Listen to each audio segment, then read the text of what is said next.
Hi all, and warmly welcome to this webinar on water-wise climate mitigation in freshwater systems. My name is Malin Wennerholm, and I am Program Officer at CV Swedish Waterhouse, and I am together with my colleague Malin Lundberg Ingmarsson, who is the Chief Editor of the report on water and climate mitigation, organizing this webinar series. And we are curious about who you are, who is joining us today. So if you want to, please share your name and affiliation in the chat. Next slide, please.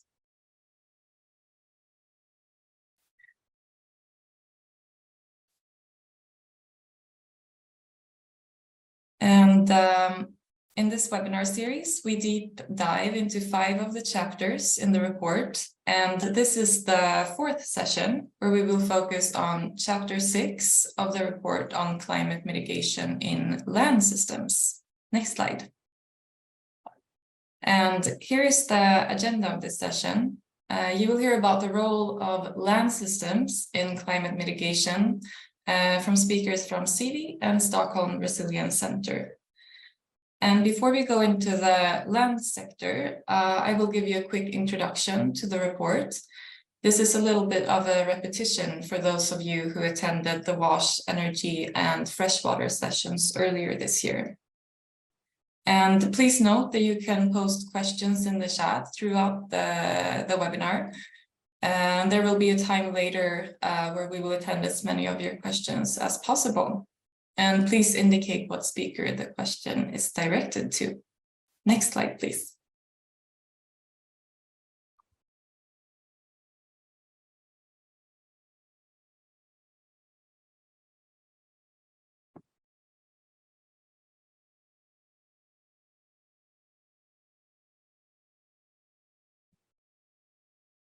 Are you able to go to the next slide? There, thank you. Okay, so this is the report, the essential drop to reach net zero, unpacking freshwater's role in climate change mitigation.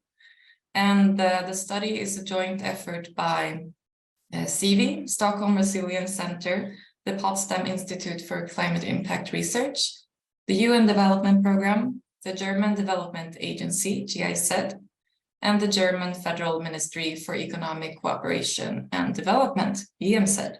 Next slide.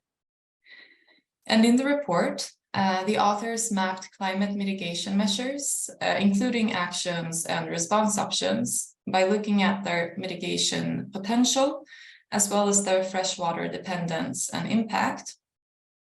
And the authors focused on measures in ecosystems and technological systems. Technological systems include energy, as well as drinking water and sanitation services. And freshwater ecosystems include rivers, lakes, wetlands, and coastal systems. And land systems include forests and forestry, croplands, and rangelands. And the authors have also identified freshwater-related synergies and trade-offs that exist between climate mitigation and adaptation measures, as well as to enhance system resilience, functioning ecosystems, enhanced biodiversity, and contributions to sustainable development. And now it is my great pleasure to hand over to 2 of the chapter authors, Malin Lundberg Ingmarsson, who is Program Manager at CV and mainly works on the links between water, landscapes, biodiversity, and climate change, and Lamvang Erlandsson, who is a researcher at the Stockholm Resilience Center and studies the role of water for social ecological earth system resilience. Go ahead. Thank you so much for that introduction. Hello, everyone. My name is Lamvang Erlandsson, and I will talk through the mitigation measures of this chapter first, and then hand over to Malin. Next slide, please. So the living systems on land, they are not only an integral part of the water cycle, but also an important regulator of Earth's temperature through its regulation of greenhouse gases. So it's to no surprise that all scenarios that limit global warming to bring it in accordance with the Paris Agreement include climate mitigation measures in the land systems. Currently, land systems help us achieve the climate target by absorbing a substantial part of our carbon emissions. And the vast majority of the carbon dioxide removal needed by the end of the century would also have to happen in the land systems. Next slide, please. And how much carbon benefits that can be achieved depends on one hand on the land management methods, but also on the hydroclimatic change that climate change is bringing. Next slide, please. The mitigation potential in land systems are substantial until 2030. As you can see, for example, reduced conversion of forests and other ecosystem, the order of magnitudes is comparable to wind energy or solar energy. So this report chapter on land system primarily addressed the direct interventions in forest, grassland, and agriculture, and indirectly also the land use needs stemming from mitigation measures in the energy sector. Demand-side mitigation measures such as diet shift are super important and also have implications for land, and they are more discussed in chapter 8 in the report for the interested. Next slide, please.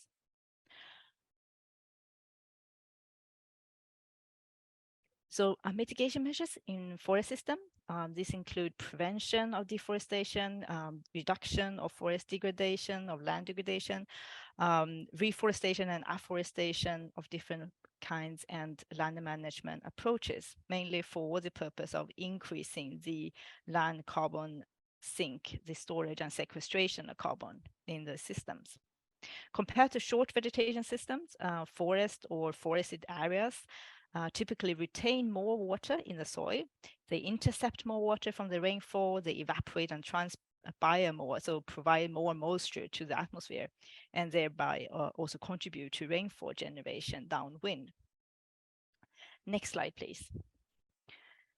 There's also a diversity of management options in croplands and grassland system for improving carbon sequestration and retaining existing soil carbon stocks. This includes, for example, agroforestry, which is the integration of trees on agricultural land, management or reducing methane fluxes from rice cultivation, and various methods for retaining the carbon stocks in grassland, which is very important, as grassland, perhaps to some surprise might be, that they store around 30 to 40% of the global soil organic carbon pool, so a huge carbon pool to account for. Next slide, please. However, climate change is already here. So we already see more extreme precipitation, more droughts in all parts of the world, all regions, as IPCC reports in the latest iteration. Hydroclimatic zones are also shifting, which drives the migration and shifting the ecosystem ranges.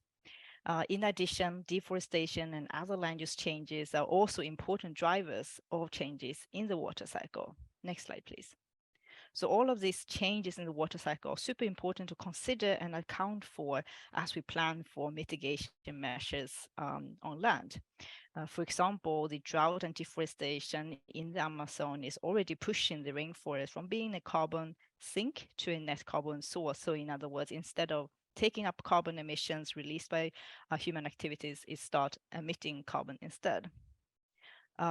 Heavy rainfall is also known to increase soil erosion, which leads to higher emissions from land. And other mitigation measures, such as plantations for bioenergy, could also in the some higher scenarios require more water than all industrial and domestic use together. Next slide, please.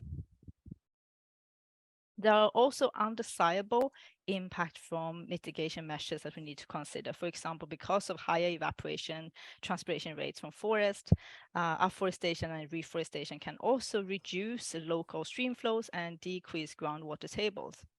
These negative effects can be remediated by better choices of location, by tree species choices, density irrigation technology, rotation periods, and so forth. In addition, the good news is also that there are many synergies to be harvested in the intersection between carbon mitigation and water risk. So in many cases, mitigation measures that benefit carbon can also reduce water risk. for example, reforestation or prevention of deforestation, both ensure that we have an ample supply of rain for generation, but also increase the carbon stock. And same thing goes with flooding and erosion prevention coming from protection of forest and increasing of groundwater recharge that comes with that. With that, I hand over to Malin. Thanks so much, Lan. Hello, everyone. Next slide, please. So I will go in more to the policy and governance aspects. So climate change mitigation in land systems often takes place in mosaic landscapes that hold many different land uses. And to manage climate mitigation in land systems, as well as its water resources, it requires coordination and policy coherence across sectors and levels, but it also requires stakeholder participation, as well as effective governance to manage the interdependencies and the trade-offs between the sectors and levels and stakeholders. And this is what we call integrated approaches. Next, please. Let's look at some relevant governance frameworks at different levels. On a global level, governance frameworks involve implementation of different conventions and UN processes, such as the UNFCCC and the Paris Agreement, the CBD and the Kunming-Montreal Global Biodiversity Framework, the UN Convention on to Combat Desertification, but also the Ramsar Convention on Wetlands can be relevant here. On a regional level, initiatives can provide effective means for transboundary cooperation. And one such example is the Great Green Wall initiative that we will hear more about later from Anna. And on a country level, we have nationally determined contributions called the NDCs, and they are at the heart of the Paris Agreement. It's the country's climate actions or climate, what they want to do, how they want to act. So David will tell us more about that soon too. Next slide, please. Nature-based solutions, that is the sustainable management and use of natural resources and ecosystem processes and services to tackle societal challenges.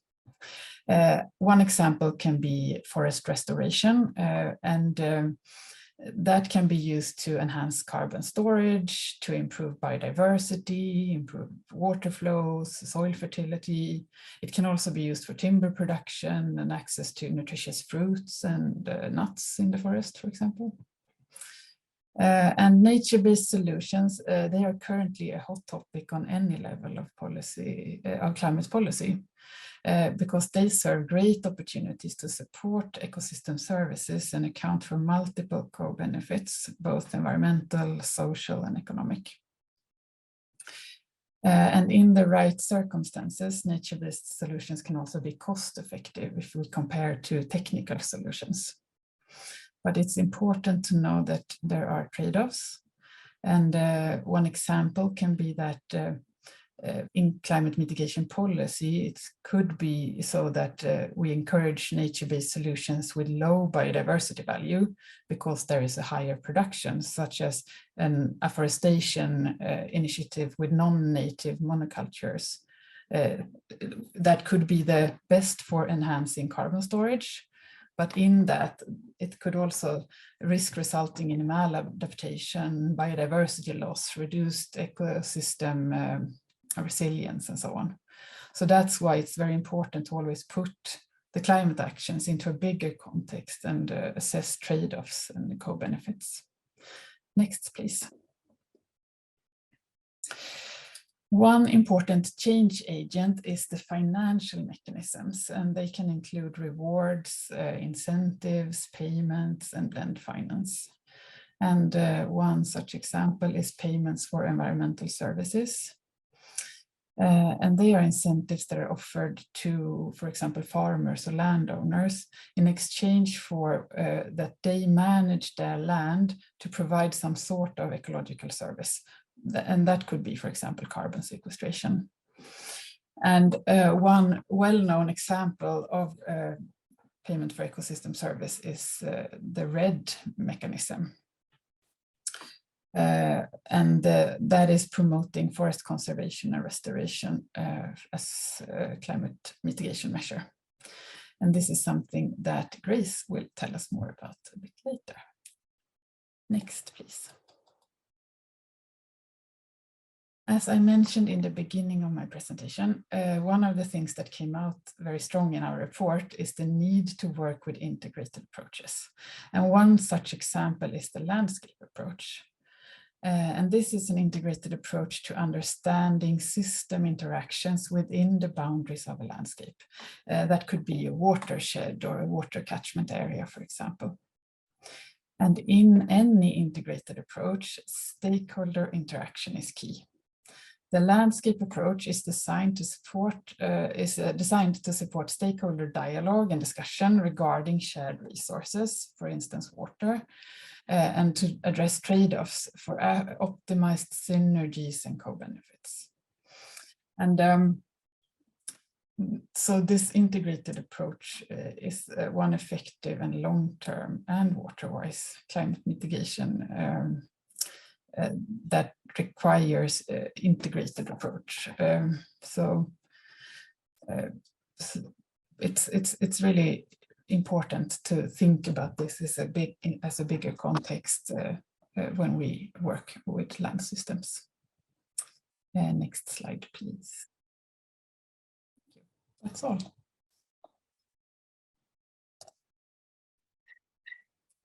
Thank you so much, Malin and Lan, for presenting the chapter on land systems and especially highlighting the need for integrated approaches and dialogues with stakeholders.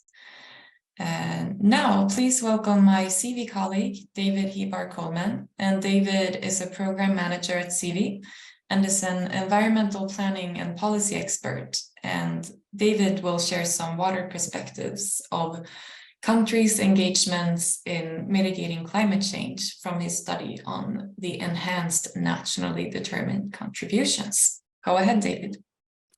Good morning, everybody. So just having come back from the water conference, like some of my colleagues, it's quite clear that the water and mitigation question is not really being covered a great deal. There wasn't a lot of scrutiny on it, despite our many efforts.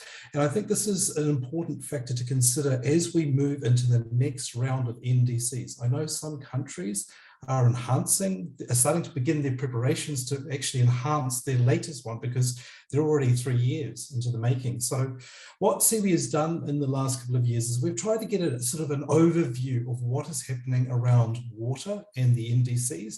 And as part of the series, we've also taken a look at the mitigation aspect of those there. And Malin mentioned the word policy coherence. And it's fair to say that I don't think the NDCs are good examples of having policy coherence. You can still see that there's very much individualized sectors in this. Next slide, please. And I think this is why this series has been quite important. And actually at the end of the series, we'll put together, I've actually been involved in each of these sessions. And so we'll put together a PowerPoint that includes the information from all of that in one place. And that will actually, I think, help in this discussion. Next slide, please. I'm still waiting for it. So in the last couple of years, series had a look at approximately 114 different NDCs with a focus on low and middle income countries. We looked at everything around water mitigation, all the different ways that water was being treated, whether as a water body, as a catchment, and other things. Next slide. Now, in terms of land systems, in terms of mitigation, yes, because Afulu, forest, agriculture and other land uses is obviously very important. It seems to take a bit of delay on changing the slides. It is very clear that there are expectations around, can we get the next slide? It's just taking a long time. Yeah, there's a lot of expectations for land systems in terms of mitigation. Approximately 36% of this 114 NDCs contained what I would call reasonable detail, although 32% did not include any detail at all, again, in terms of measures or why they were doing this.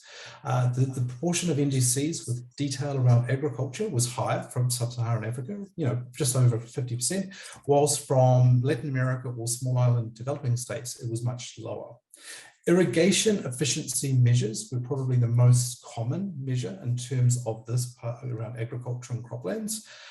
Climate smart agriculture was often mentioned, containing about 26% of NDCs. And then there was also some discussions about biofuel, which is not necessarily a good thing because it could be quite a risk to some of these systems. In terms of mitigation itself, 50% of the NDCs included targets or some expectation in terms of emissions reduction from the agriculture sector. Next slide. Although many of them didn't actually say what they intended to do. It might be just a target and there'll be expectations that this might emerge as part of future implementation.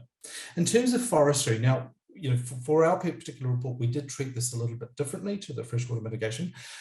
Forestry measures and activities were very common. About 60% of all NDCs contain that content. Once again, approximately 27% of them had some level of detail. And by that I mean that there were 2 or more measures and some reasoning for why this was important for the country. But still, 40% of them didn't really include any detail. They just, once again, had some targets or made a mention of it.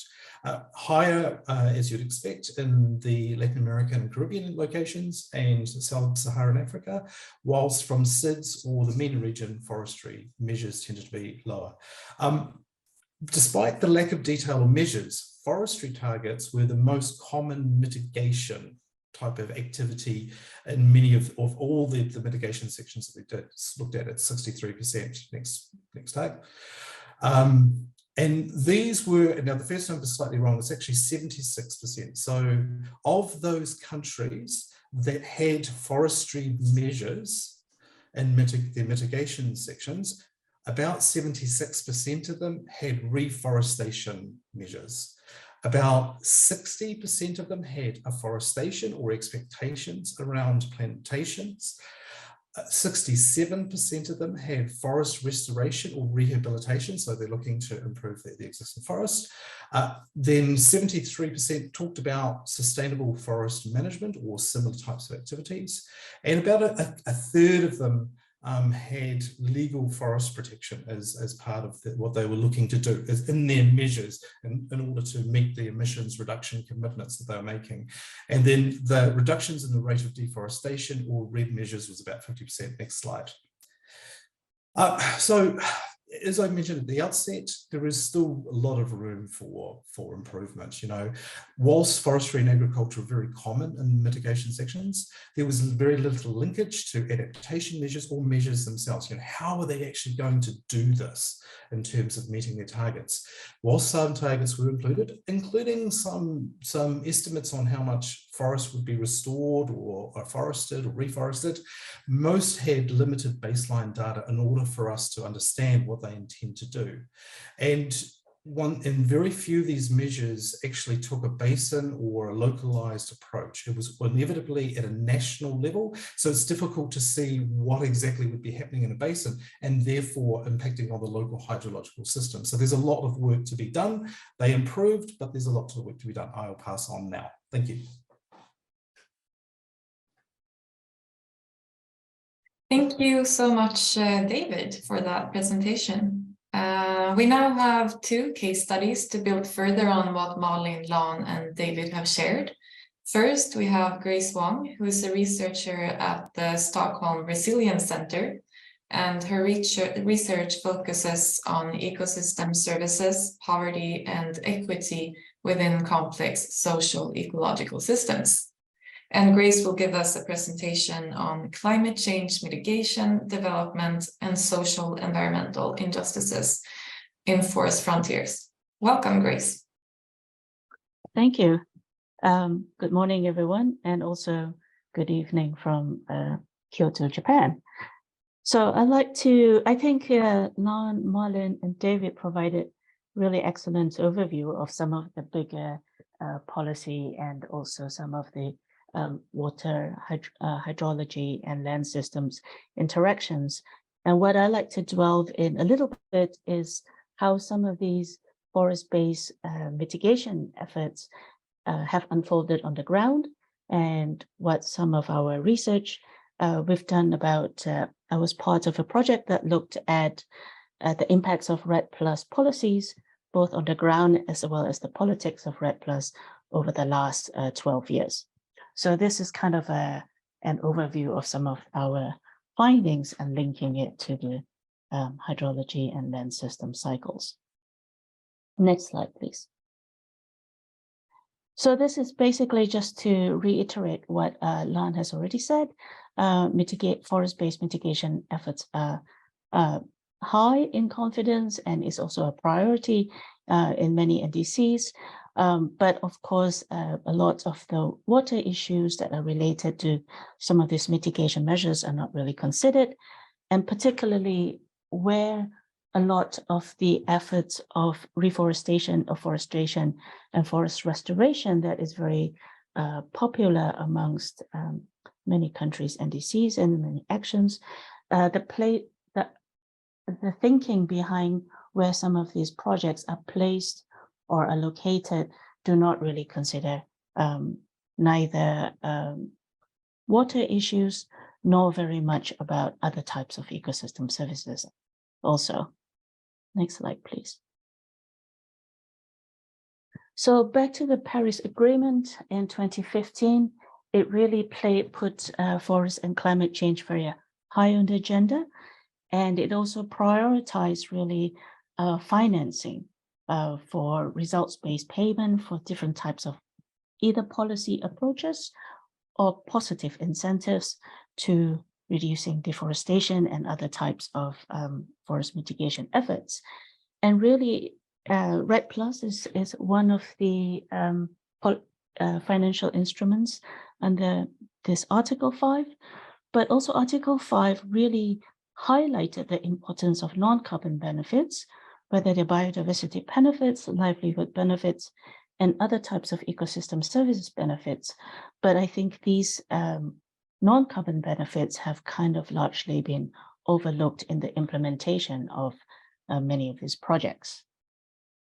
Next slide, please. I think there's, regarding NDCs, I think there's a little bit of different numbers from David's. I think David's analysis was much broader than this one from the UNFCCC report, but of the 166 NDCs that were submitted, they identified 80 of which focused on forest-based mitigation actions. These actions have also received a lot of financing. According to the Green Climate Fund, since 2016, they have financed about $1.5 billion out of its total $3.3 billion towards forest-based activities. But this is only one source of financing. So if we take into account bilateral financing, private sector voluntary financing, that's close to $5 to $6 billion of finance towards forest-based mitigation actions. And so this priority on forest continues towards the next COP, the COP in 2021 in Glasgow, which 143 leaders made a big splash to pledge and to halt and reverse forest loss by 2030. Next, please. And however, we have to take a lot of these pledges because they are pledges without necessarily a commitment, because Bolsonaro was one of the leaders to pledge deforestation and reverse forest loss, while deforestation in Brazil was the highest over the last couple of years preceding Glasgow. Next, please. And then there has been a lot of talk, both at COPs about, and also particularly in Glasgow, where there was a lot of focus on indigenous knowledge, on local people, governance and local governance and stewardship of forest resources, yet a lot of, at these big events, indigenous and local peoples continue to be excluded. In the Glasgow COP, actually, the largest, perhaps on the second largest, if you say contingent of participants in the COP were fossil fuel lobbyists, and actually far outweigh participation of indigenous and local peoples. Next, please. However, despite that, the exclusion of indigenous peoples and smallholders, the rhetoric has always been that REDD+ and other carbon financing should be directed to smallholders, forest communities, and marginalized groups, because it's a way to address equity issues. And if we think about, in our research, we think a little bit about moving beyond just focusing benefits to local people. What do they actually mean? And one of the questions we ask is, do the benefits that come with carbon finance commensurate with the risk and burdens that are imposed? So across many tropical forest regions in the global south, local communities often do not have formal rights to the forest or to the land, but customary rights that are not often recognized. So a lot of REDD+ projects come with very high restrictions of making certain illegal land uses or forest practices that kind of bring with it a lot of risk and burdens. And because at this moment, even though the focus has a lot been about non-carbon benefits, that hasn't really been translated in how it's been practiced. So a lot of financial instruments tend to focus very much on carbon as a very narrow ecosystem service value, and ignores, things like how social values and relational values, and how political relationships between societies and their perceptions of fairness affect how forests are being used. So in many cases, these are much broader and diverse than economic motivation alone, yet that is the only market-based system that is in place. So these trade-offs are also kind of, we argue, is restricting the more holistic integrated practices that could be in place. Now, finally, I wanted to highlight how we've done a lot of review and assessments of national REDD+ policy documents. A lot of countries have to submit what they call emission reduction policy documents to get the financing. Even though there is a recognition and evidence of large-scale deforestation drivers, a lot of the policy documents tend to focus on small-scale local actors that are driving deforestation. What we argue is this is, a lot of countries do these because tackling powerful large-scale drivers is, both high cost in terms of affecting economic growth, or what they perceive is also high political cost of tackling these drivers. So what we think, what we argue is really important to kind of foster towards this, to kind of drive towards change of policy and change of these kind of instruments and financial tools towards the more integrated approaches that Marlon highlighted.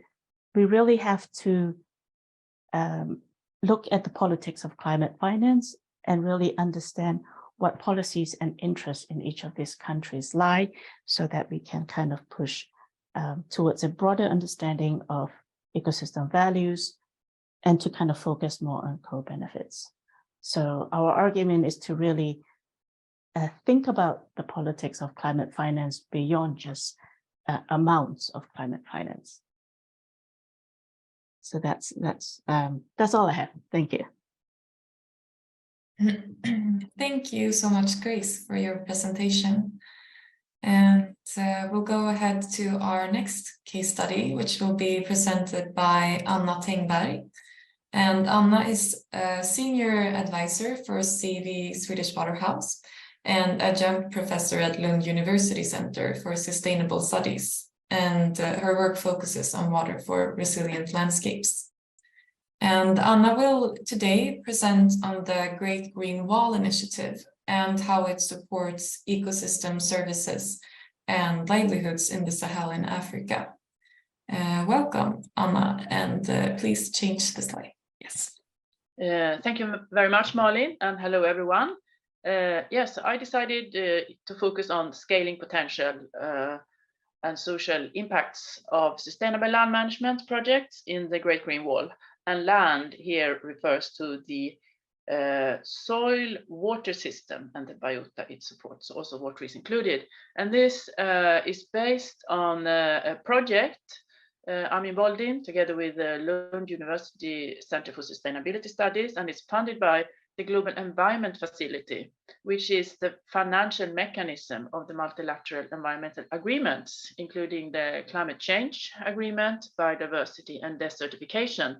So it actually funds implementation of NDC priorities and also plans under biodiversity and desertification. And here you can see the Great Green Wall pathway in dark green on this map. And next slide, please. It's a little bit slow, this system. So I can say, while we are waiting, that we have focused on 4 pilot countries in the Great Green Wall. I will come back to. Another important background is that the Great Green Wall is also linked to a number of global restoration initiatives and targets, including the Africa 100 initiative, where many of the Sahelian countries have made large commitments to restore forest landscapes. And our 4 pilot countries are Ethiopia, which has the highest commitment, 5 million hectares restored, 15 million hectares restored by 2030. We also have Niger, Burkina Faso, and Senegal. Next, please. And here you can see land productivity trends in these countries based on remote sensing between 2001 and 2018. And you can see that there are many areas that have been degraded during this period, but there are also other areas that have been improved and others that are stable. And the processes behind this are complex. It includes, of course, climate variability and change, but also land management that can make a big difference. Next, please. And what kind of restoration activities are then implemented under this Great Green Wall initiative? It includes activities such as forest management and agroforestry that have a big restoration potential, as we heard here in earlier presentations. Also improved pasture and crop management, soil fertility management, and of course improved water management. And here you see a demonstration of drip irrigation in Niger to grow vegetables, which is a new technology here. So the focus is on restoration of mosaic landscapes. Next, please. And we analyzed 30 GF-funded projects in the Great Green Wall. That was a number of projects so far that have been completed and with terminal evaluations, so that we could analyze the type of project activities that have been implemented. And you can see a summary here. Activities related to knowledge management are very important in this region: awareness raising, information sharing, monitoring, evaluation, capacity building, etc. And when it comes to implementation, the focus has been on establishing financing and implementation mechanisms, and of course introducing new technologies and approaches. And last but not least, also the institutional and governance aspects have been very important to strengthen the enabling environment in terms of policies, regulatory frameworks, etc. Next, please.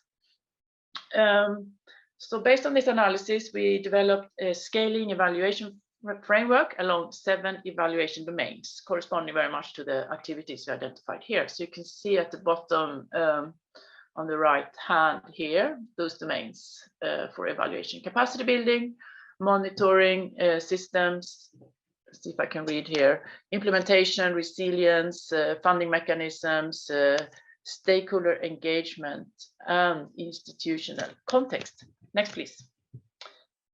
What we found then in our 4 pilot countries were, of course, that some of these activities had been more successful than others, such as institutional strengthening, establishment of funding mechanisms, etc., been quite successful, while others had been less so. And overall, we found that Great Green Wall projects perform better over time, particularly in terms of monitoring, financing, and resilience to shocks, which is encouraging. However, overall, projects are only moderately likely to achieve benefits persistent over time, which of course is necessary to allow for scaling of interventions. And special attention has to be placed on the number of interventions that are often less successful or ignored by projects that are very important for impact and sustainability, such as enforcing mechanisms for new sustainable land management regulations. So, links to governance here, empowerment of vulnerable groups, and ensuring sufficient capacity and finance for sustaining achievements over time. Next, please. I will also quickly touch upon the socio-economic assessment we did. And here is our socio-economic assessment framework based on the capability approach. And this is based both on a systematic review of literature of activities and projects in Great Green Wall and these projects that we looked at. So we are looking at how primary assets, such as human assets, financial, social, and natural assets, physical assets, combine with instrumental freedoms, related to political freedom, social facilities, economic freedom, etc. How they combine into functionings important for human well-being. Next, please.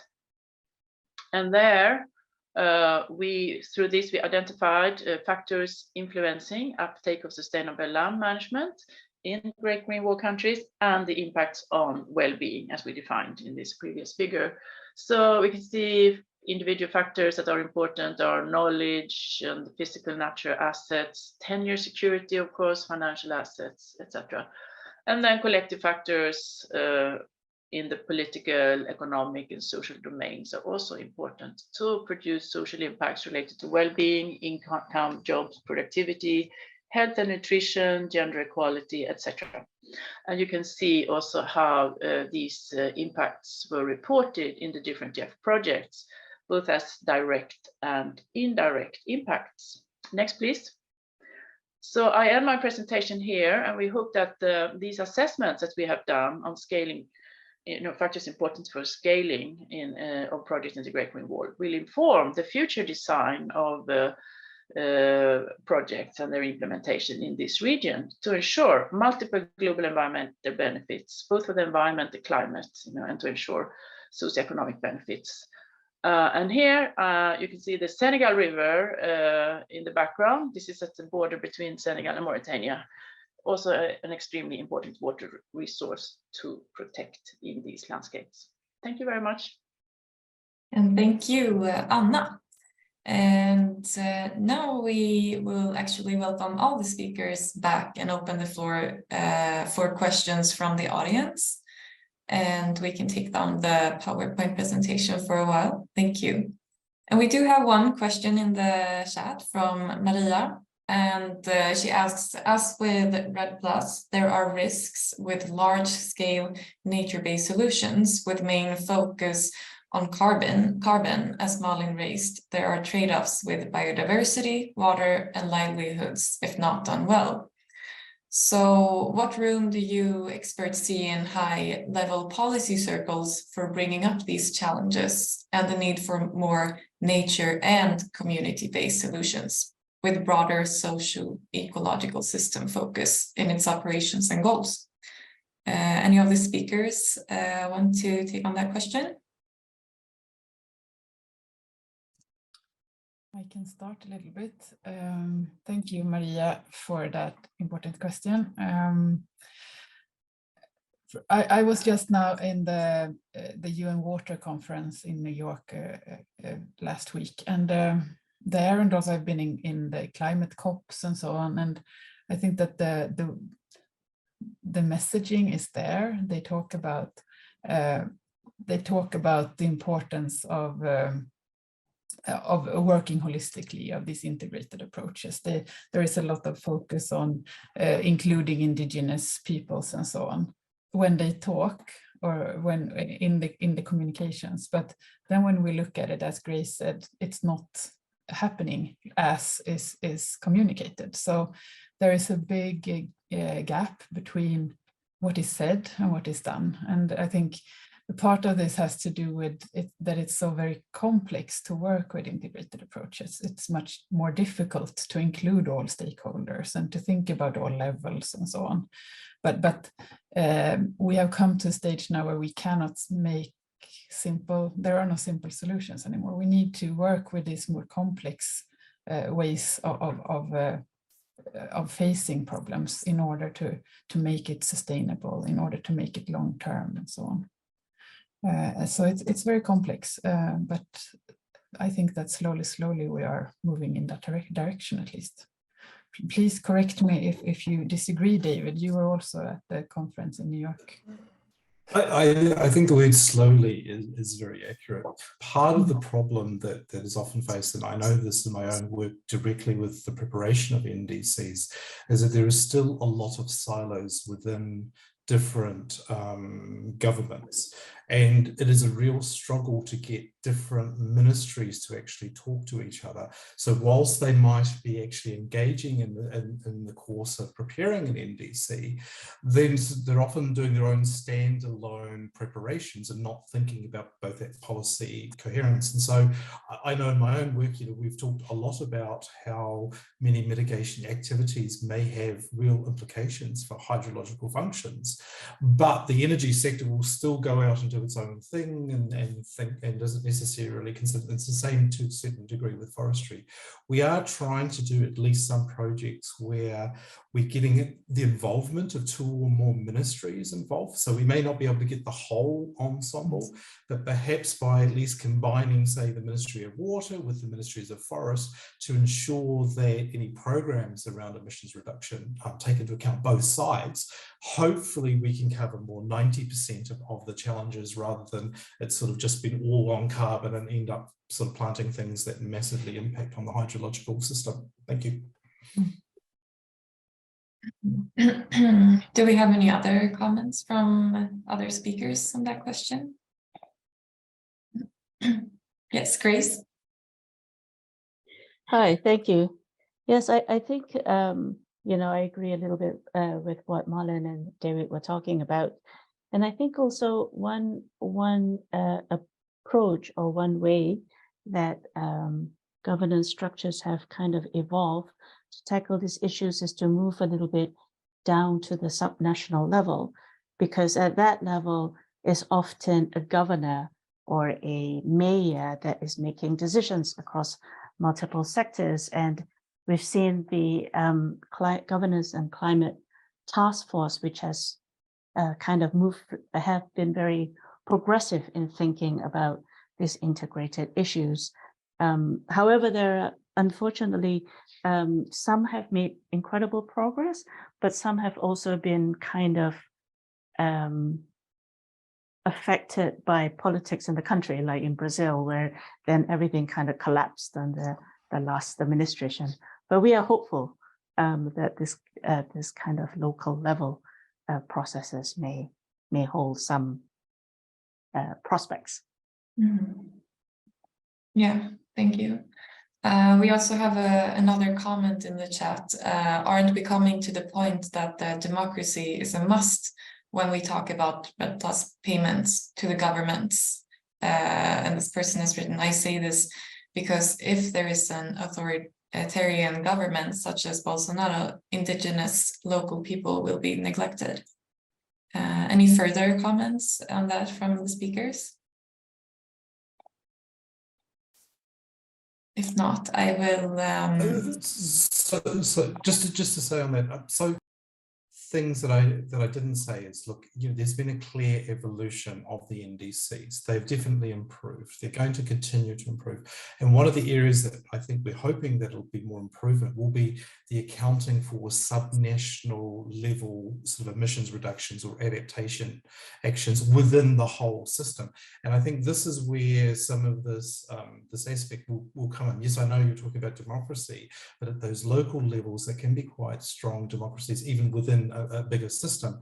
And so I think there will be more, once we get more subnational aspects going into the NDCs, there'll be a better ability, I think, to be able to connect payments directly to subnational. And there are some groups that have been working along this lines, trying to actually fund, rather than going through the national, going direct to local government as part of funding. So I think once that starts to happen, this is a little bit easier to manage and get it more directly to the groups themselves or to that subnational level. Mm-hmm. Yeah, thank you. I don't see any more questions in the chat for now. I do have one question for you, Anna. And what would you say is the relationship between land and water management in the Great Green Wall, and how can we work with the land and water nexus to strengthen climate change mitigation? Yeah, I think, as we saw also in Lan's presentation earlier, there are very, many positive feedback loops between trees, improved land management and the water cycle. So I think, improving land management, vegetation cover improves infiltration, so there will be more green water available for plant growth, but it also can improve precipitation, through exchange with the atmosphere. And there are also effects on regulation of water flows. So the risk for flooding, etc., can be reduced, and there will also be maybe more stable base flow in the rivers and watercourses in the Sahel, like the Senegal River that I showed, because the dry season is very long, and then to avoid that the rivers dry up, a good vegetation cover helps regulate these things. Mm-hmm. David? So one of the other interesting things to come out of the water conference is a desire to recognize water as a global public good. And this means recognizing it's not just the catchments, it's also where does the water that feed the catchments come from. And so, for example, in the Sahel, they're starting to recognize how much water that actually comes onto the land comes from within the country as opposed to externally. And so I think as we go further thinking about mitigation in terms of the global emissions, so that as a global public good, there'll be similar scrutiny going on to the water cycle as a public good, and how much investment can be done, say, in particular locations in order to help feed the hydrological system in a different part of the system. So I think this is where there's something like the Great Green Wall will be very interesting to see how that pans out, because Nigeria receives something like 40% of its water from elsewhere, but it also produces about 40% of water for the other countries around it through the atmospheric conditions. So some interesting things there. Do you have a short comment, Anna, unless we have to put the Q&A to an end? Yes, very short comment that yes, some of these effects, of the forest vegetation cover in other countries have already been seen, in the Great Green Wall, such as the rainfall over Ethiopian highlands, etc. Yeah. Mm-hmm. Thank you. And that's the end of the Q&A session. Thank you for the questions. And we will in a minute get closing remarks by Line Gordon, who is the Director of Social Resilience Center. And Line's research integrates insights from resilience thinking, land use change, food systems, hydrology, and social ecological systems. But first, I'd just like to ask you, Line, if you have a question for the other speakers. Thank you, Malin. And I must admit that you actually took my question because I was preparing one. And I've been fascinated by the story around the Sahel region for a long time, because I think it's a region where so many complex issues come together in terms of climate change, water, poverty reduction, but also the ability of people to sort of change their local environment in the face of these challenges, in terms of how it's now being seen as being greening up in many places. But my question was to you, Anna, about how this interacts with the water cycle. And I think we sort of had that replied to a little bit. So yeah. Yes, sure. But then let's move on to the closing remarks. Go ahead. Thanks a lot. And I just want to start by thanking all the speakers in this session. I think you had so clear and compelling evidence for why we need to address water mitigation in relation to land systems when we or climate mitigation in relation to land systems and water throughout this session. It really struck me when the IPCC report came out. It's just 10 days ago when the big synthesis report was published. And for me, when I've been thinking about climate change through my sort of career, it's been so focused until very recently, actually, on just sort of the climate gases and the not the biosphere in itself, but more the physical aspects of climate and climate change. But when you open the IPCC synthesis report and you read on the first introduction, it has this clear statement that this report recognizes the interdependence of climate, ecosystems, and biodiversity and human societies, the value of diverse forms of knowledge, and the close linkages between climate change adaptation, mitigation, ecosystem health, human well-being, and sustainable development, and reflects the increasing diversity of actors involved in climate action. Maybe for all of us who sits here, this is sort of self-evident that this is at the core of climate change, but it hasn't been so. Through the year. This is the first time IPCC puts this recognition sort of upfront as a starting point of their whole assessment. So I think what this report and this seminar really does is kind of taking this much further, because water is so central in adaptation and mitigation aspects. So what we heard today is, of course, this kind of just biophysically, how important land use is in regulating climate, that climate change is here now. So if we don't account for the type of water effects of climate change, we can't take this mitigation opportunities for granted, but we might actually lose some of them. And that if we also don't pay attention to water in relation to the land use mitigation aspects, we might have large trade-offs with other benefits that we also have from water. The session has also really clearly spelled out the complexities that this entails, and especially what it entails for decision-making and policy related aspects, both sort of the need for integrated policies and need for understanding of financial mechanisms in investing in water mitigation. And of course, there are lots of things that we can learn from. So I think the case studies that were reported here also from the Sahel and in relation to deforestation and in relation to the NDCs and the use potential with the NDCs was really clearly articulated as well. So thanks everyone for this great session, and it's been very exciting to learn from all of you. Thanks. Thank you so much, Line, for those closing remarks and raising that climate mitigation will only be successful if we factor in the water perspective. Okay, a great thanks to all today's speakers, as well as Maribel Stryk at CV for helping behind the scenes today, and the audience for participating and asking questions. And Maribel, would you mind opening the Final PowerPoint slide, please. Thank you. We hope to see you again next time, which is the final webinar in the series. And there we will focus on joint climate action through integrated and cross-sectoral approaches on April 12th.